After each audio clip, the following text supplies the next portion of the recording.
For a long time, the US had a lot of immigration, like really smart people coming into the country. Yes. We back home in India called it the brain drain. Right. All our Indian origin CEOs in Western companies.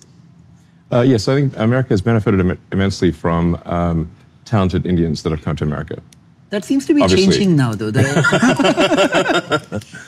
Yeah, I mean, America has been an immense beneficiary of talent from India. Yeah. Why has that narrative changed of late? And America seems to have become anti-immigration to a certain extent. Like, I was passing immigration and I was worried if they'd stop me a couple of days ago. Well, I think there's different schools of thought. It's not like unanimous, but under the Biden administration, it was basically a total free-for-all with like no border controls, which, unless you've got border controls, you're not a country. So you had massive amounts of illegal immigration under Biden, and it actually it also had like somewhat of a negative selection effect.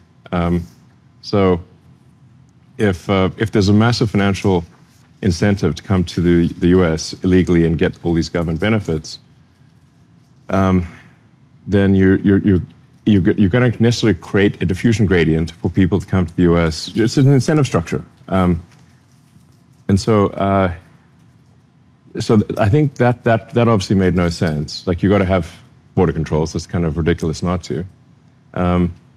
Then that's so on the left wants to basically have open borders, no holds barred. It doesn't matter if someone what the situation is. It could be a criminal. Doesn't matter. Then on the right, you've got at least a perception that somehow their jobs are being taken by talented people from other countries. I don't know how real that is. My direct observation is that there's always a scarcity of talented people.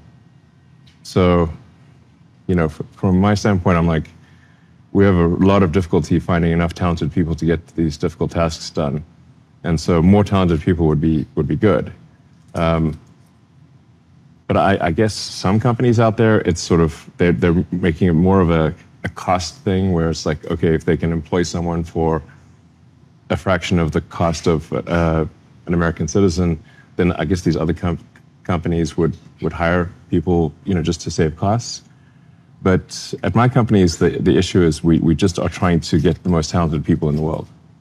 So, and we pay way above average. So I can't. So that's not my experience, but that's what a lot of people do complain about.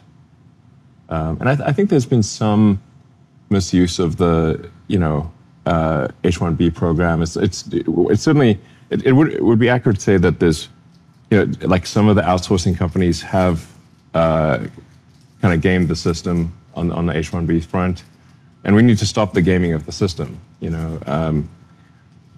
But I'm certainly not in the school of thought that we should shut down the H-1B program. Which some on the right are. I think they don't realize that would actually be very bad.